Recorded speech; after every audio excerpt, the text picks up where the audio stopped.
नमो बुद्धाय साथियों, इस वक्त हम दिल्ली के हाई कोर्ट में हैं। यहाँ पर एडवोकेट IR सिंह जो सुप्रीम कोर्ट के सीनियर वकील हैं, हम इनसे जानकारी लेना चाहते हैं। सर, आपको नमो बुद्धाय, जय भीम। जय भीम, नमो बुद्धाय। आपके चैनल के लिए बहुत बहुत धन्यवाद सर। हम जानकारी लेना चाहते हैं कि बौद्ध धर्म को आप किस नज़रिए से देखते हैं और कैसे आगे बढ़ाया जाए बौद्ध धर्म को।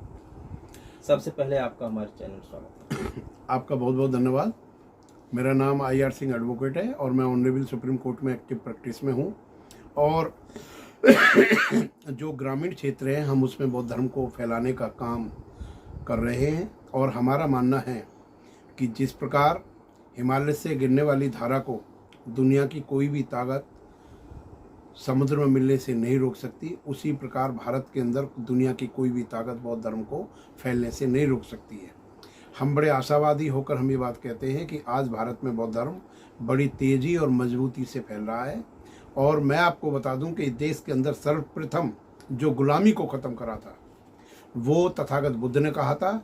और बाबा साहब ने जिस पुस्तक में अपनी प्रस्तावना लिखी है, उस पुस्तक का नाम जो PV नरसिम्हा साहब की लिखी हुई है, वो साइंटिफिक बुक है द सेंस ऑफ बुद्धिज्म। उसमें लिखा है कि इस दुनिया में सर्वप्रथम लोगों के अंदर, इंसानों के अंदर, मनुष्यों के अंदर गुलामी की प्रथा बुद्ध ने ख़त्म करी थी। और मैं आपको बता दूं कि बुद्ध का धर्म पहला इस धरती पर, विश्व में, दुनिया में वैज्ञानिक धर्म है। बुद्ध कहते हैं कि किसी बात को मैं कहता हूं तो इसलिए मत मानो कि मैं कहता हूं। जब तक कोई बात आपके तर्क और लॉजिक पर सही ना उतरती हो, आप उस बात को हिरगिज़ न माने। बुद्ध का पहला धर्म है जो जातिवाद को ख़त्म करता है। और तथागत बुद्ध ने कहा है कि जिस प्रकार विभिन्न नदियां, नाले समुद्र में आकर अपने अस्तित्व को खो देते हैं, उसी प्रकार विभिन्न जाति और गोत्र के लोग बौद्ध धर्म में आकर बुद्ध संघ के नाम से जाते हैं, जाति के नाम से नहीं जाने जाते हैं। दूसरा, बुद्ध ने ये कहा है कि मैं मार्गदाता हूँ, मैं मोक्षदाता नहीं हूँ। और मोहम्मद साहब ने जब ये बात कही कि I am the messenger of God, Jesus Christ ने कहा I am the son of the God. और जब कृष्ण ने, हिंदू धर्म, सनातन धर्म वालों ने कहा कि I am the Lord of the Lord, कि मैं भगवानों का भगवान हूँ। लेकिन बुद्ध ने कभी अपने आप को ईश्वर नहीं कहा। बुद्ध ने अपने आप को मनुष्य कहा। और बुद्ध का धर्म जो है वो मनुष्यों के लिए है। तो बुद्ध का सबसे महत्वपूर्ण बात यह है कि बुद्ध ने अपने जीवन में हमेशा इंसानों के बहुजन हिताय बहुजन सुखाय की बात करी। और बुद्ध ने हर गरीब आदमी को शिक्षित करने का उन्होंने काम करा, लोगों को सम्मान के साथ जीने का काम करा। और बुद्ध ने जो भी दलित उस समय के हैं या बहुजन समाज के लोग हैं या शूद्र हैं, उनके लिए अपने धम्म में रास्ता खोला। उस समय जो उन्होंने अपना प्रचार संस्कृत में ना कर बल्कि पाली भाषा में करा। और पाली भाषा का अर्थ होता है गाँव की भाषा, जो गरीब किसान और मजदूरों की भाषा है। और बुद्ध का जो धर्म है वो इस संसार में बिजली की तरह इसलिए फैल गया क्योंकि बुद्ध ने अपने धर्म के महत्व को लोगों को आम भाषा में सिखाया। और दूसरी सबसे महत्वपूर्ण बात यह है कि बुद्ध ने जो ब्राह्मणवाद की संस्कृति की जो यज्ञों की अग्नि थी उसको बुझा दिया। और बुद्ध ने कहा इस दुनिया में कोई ईश्वर नहीं है, कोई आत्मा नहीं है, कोई परमात्मा नहीं है, कोई पुनर्जन्म नहीं है और कोई स्वर्ग और नरक नहीं है। मनुष्य को उसका फल हमेशा अच्छे कर्मों से मिलता है। तो बुद्ध ने मनुष्य के कर्मों की बात कही। और आप देखोगे गीता के अंदर जो पुरुषोत्तम शब्द आता है, निर्माण शब्द आता है, ये सब पाली भाषा के हैं। क्योंकि बुद्ध ने अपने आप को पुरुषों में, लोगों ने बुद्ध को पुरुषों में उत्तम, पुरुषोत्तम कहा है, जबकि कृष्ण को कभी नहीं कहा। और गीता और जो कृष्ण का जो ज्ञान है, कृष्ण का जो गीता के रूप से बताया गया है, वो एक्चुअली बौद्ध धर्म का ज्ञान है। और प्रोफेसर मैक्स मूलर की एक बड़ी कीमती किताब है India what can teach us, Bharat से हमने क्या सीखा। प्रोफेसर मैक्स मूलर कहते हैं कि भारत के अंदर लिखने पढ़ने की जो पद्धति है वो बौद्ध विद्वानों ने शुरू करी थी, हिंदू धर्मों ने तो उनकी शिक्षा पर बैन लगा दिया था।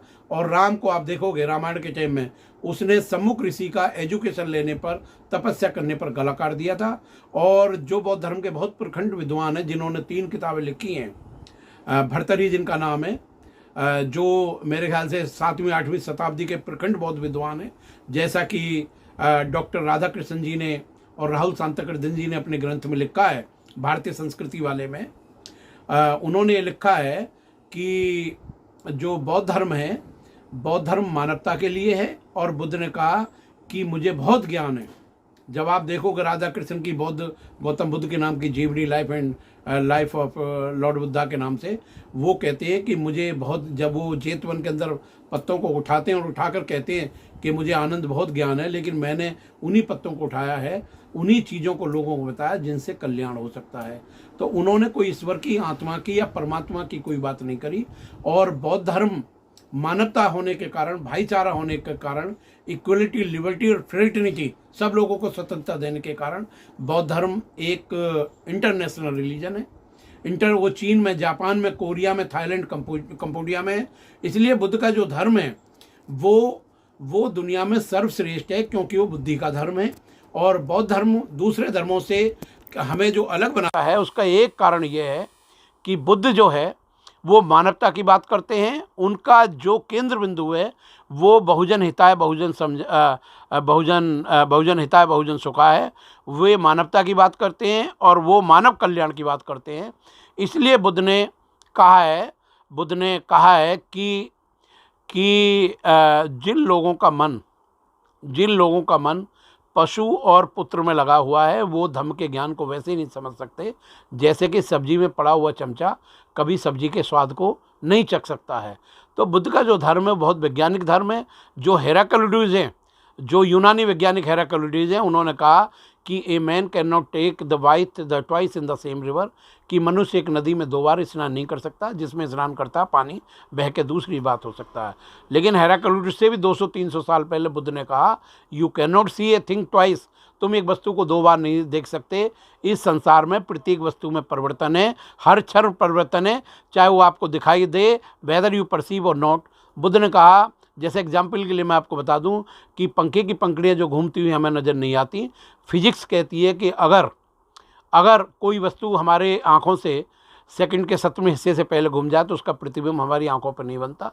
और इस संसार के पहले वैज्ञानिक जो हैं बुद्ध हैं। और बुद्ध ने कहा था कि मनुष्य की आयु 2 प्रकार की होती है। जो बौद्ध विद्वान 19वीं सदी के एक बहुत बड़े विद्वान हुए हैं, उन्होंने कहा कि मनुष्य की आयु 2 प्रकार की होती है। एक फिजिकल आयु होती है कि उसकी मेंटल एज होती है, अमेरिका के वैज्ञानिक। तो लेकिन बुद्ध ने तो 2500 साल पहले कहा कि जो प्रज्ञावादी मनुष्य होता है उसकी आयु तो उसका मांस तो बैल की भांति बढ़ता रहता है, लेकिन उसकी बुद्धि, प्रज्ञा नहीं बढ़ती है। तो बुद्ध ने बहुत पहले कहा कि मनुष्य की आयु 2 प्रकार की होती है। एक उसकी बुद्धि जो है फिजिकल एज होती है और एक उसकी मेंटल एज होती है। तो बुद्ध को जो धर्म है वो विज्ञान के खिलाफ नहीं है, दुनिया का कोई भी धर्म नहीं ठहरता। और दूसरा मैं आपको बता दूं, जो बाबा साहब का संविधान है वो बौद्ध धर्म से प्रेरित है, क्योंकि भारत का संविधान ईश्वर में विश्वास नहीं करता। आप अनुसूची 3 में देखोगे तो ईश्वर के नाम शपथ लेने की किसी MP राष्ट्रपति को जरूरत नहीं है। सिर्फ मैं सत्यनिष्ठा से कहता हूँ। और भारत का संविधान जो है उसकी सबसे बड़ी विशेषता ये है कि बाबा साहब ने आर्टिकल 13 में मनुस्मृति, गीता, वेद सारी उनको सबको उखाड़ फेंका और ये कहा कि जो से भारत का संविधान लागू होगा वो कानून कहलाया जाएगा, जो आर्टिकल 13 की क्लॉज 3 A और B में दिया गया है, जो आर्टिकल 393 में दिया गया है कि संविधान को पास होने के बाद जो देश का कानून होगा संविधान का कानून होगा। और मैं एक बात आपके चैनल के माध्यम से बताना चाहता हूँ कि भारत का जो संविधान है उसकी पावर को एक्सरसाइज करने के लिए, उसकी शक्ति का प्रयोग करने के लिए सुप्रीम कोर्ट का जज होंगे या ऑनरेबल जस्टिस हाई कोर्ट के होंगे। किसी डिस्ट्रिक्ट जज को संविधान, कॉन्स्टिट्यूशनल पावर को एक्सरसाइज करने की कोई मतलब उनके अंदर कोई भी अधिकार नहीं है। एक दूसरी बात मैं आपको बताना चाहता हूं जो बहुत इंपॉर्टेंट है कि जिस प्रकार वनों की रक्षा सिंहों के द्वारा होती है और सिंहों की रक्षा वनों के द्वारा होती है, उसी प्रकार भारतीय संविधान की रक्षा हमारे द्वारा होगी और हमारी रक्षा जो भारत के संविधान के द्वारा होगी। और मैं आपके चैनल के माध्यम से एक बहुत इंपॉर्टेंट बात बताना चाहता हूं कि जुल्मों का बीज हम बोने नहीं देंगे, अपने भारत को आग हम लगने नहीं देंगे। ए वतन तेरी खुशियों की कसम, तेरे दामन पे दाग हम लगने नहीं देंगे। और बौद्ध धर्म हमारी जो है लाइफ लाइन है। और तथागत बुद्ध ने अपने धम्म का सार केवल एक ही गाथा में कहा है कि सभी पापों का न करना, पुण्यों का संचय करना, मन को बस में रखना, यही बुद्ध की शिक्षा है। सर, हम ये कहना चाहेंगे कि आज जगह जगह जो है बहुत से लोग चर्चा ये करते हैं कि संविधान को बदला जा रहा है, बदलेंगे, तो क्या ये संभव हो सकता है कि नहीं? उसमें क्या ऐसी त्रुटि है कि बदलना की आवश्यकता पड़ रही है? लोग चर्चा कर रहे हैं, इस पे क्या कहेंगे आप? देखिए, जिन हिंदूवादी सनातन कल्चर के लोगों ने दिल्ली के अंदर भारत के संविधान की प्रति जलवाई थी, ऑनरेबल जो मजिस्ट्रेट थे, जो जज थे, उन्होंने एक टिप्पणी करी थी कि आतंकवादियों से भी खतरनाक जो ये कृत्य भारत के संविधान को जलाने का। और दूसरा मैं आपको बता दूं कि हिंदू धर्म को पेरियार रामास्वामी ने कहा है कि जब तक भारत के दलित हिंदू धर्म में रहेंगे 1000 साल तक भी जातिवाद खत्म नहीं हो सकता। उसी बात को मैं बता दूं, आर्टिकल जो 17 है वो एबोलिशन ऑफ द अनटचेबिलिटी, छुआछूत का अंत करता है। जो लोग संविधान को बदलने की बात करते हैं, एक दिन तो संविधान बदला जाता है, अगले उसमें संविधान को फिर लागू किया जाता है। एग्जाम्पल के लिए मैं बता दूं कि 21 साल का आदमी वोट देगा, फिर राजीव गांधी जी ने उसे 18 साल का कर दिया। ये उसी प्रकार है जैसे कि आप कार्बेट से कच्चे आम को पीला रंग दिखाकर हरा करना चाहेंगे। संविधान को बदलना हर राजनीतिक सत्ता ये चाहती है, हर राजनीतिक पार्टी, चाहे वो इंदिरा गांधी की पार्टी हो, चाहे वो नरेंद्र मोदी की पार्टी हो, कि मैं भारत संविधान में कुछ बदल दूं तो मेरा नाम रहेगा। ये मूर्खता है। भारतीय संविधान आज 72 साल बाद भी या 73 साल बाद भी इस देश के उद्दंडियों को, लॉ के वॉलेटरों को, कानून के उल्लंघन करने वालों को सज़ा देने में सक्षम है। और भारत का संविधान विश्व का सबसे बड़ा संविधान है। और नाइजीरिया के संविधान भारत में इस दुनिया में दूसरे नंबर पर आता है, जो भारत के संविधान के बाद है। दूसरा मैं आपको बता दूं, भारत के संविधान को अगर बदल दिया जाए या उसे तोड़ दिया जाए तो भारत फिर से गुलाम होगा, ये तय है। क्योंकि भारत में गुलामी का कारण जो भारत के संविधान को तोड़ना चाहते हैं, वो छुआछूत को बढ़ाना चाहते हैं, वो शुल्कास्टों के अधिकार को छीनना चाहते हैं। The man who does not respect your right, he does not respect you as a human being. जो आदमी आपके मिलने वाले अधिकार का सम्मान नहीं करना चाहता, वो आपको इंसान ही नहीं मानता। तो इसलिए मैं आपको बताना चाहता हूँ कि संविधान को जो बदल रहे हैं वो भारत को दोबारा से गुलाम बनाने की तैयारी कर रहे हैं। और जो अधिकार छीन रहे हैं, अगर मैं आपको बता दूं कि अगर पुलिस चाहे तो एक बच्चे के खिलौना को भी कोई चोरी नहीं कर सकता। लेकिन आज आपको ये हालत हो रही है कि हर पुलिस अधिकारी एक पीड़ित या विक्टिम से उसकी जाति जानना चाहता है। जज आदमी की जाति को देख के न्याय करता है। इसलिए भारत के संविधान में जातिवाद खत्म होना चाहिए।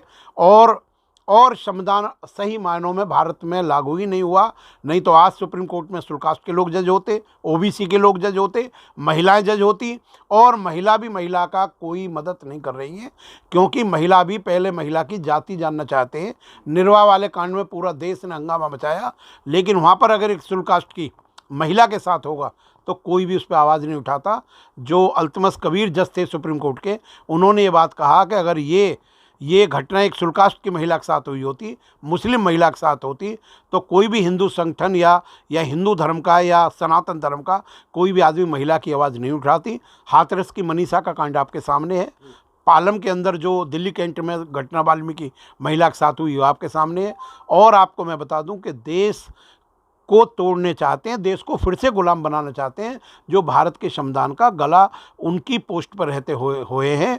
और अगर आप संविधान की रक्षा करना चाहते हैं, सुरक्षा करना चाहते हैं, तो पहले मैं अपने देशवासियों को, नवयुवकों को, पूरे दुनिया के मैं दलित शुल्कास्टों को ये कहूँगा कि पहला बीजेपी गवर्नमेंट को हराइए, योगी को हराइए, नरेंद्र मोदी को हराइए, अमित शाह को हराइए।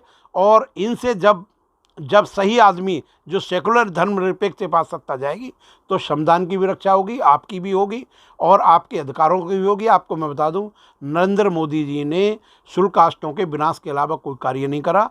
उन्होंने सरकारी नौकरियों को ख़त्म कर दिया है ताकि शुल्कास्टों को फिर से गुलाम बनाया जाए। और उन्होंने प्राइवेटाइजेशन जो लाए हैं, वो केवल देश के अंदर शुल्कास्टों में तबाही लाने के लिए प्राइवेटाइजेशन लाया जा रहा है। सरकारी नौकरियां नहीं दी जा सकती। लेकिन मैं आपके चैनल के माध्यम से बता दूं कि देश के दलितों के तबाही के तूफान को केवल जनून के द्वारा रोका जा सकता है।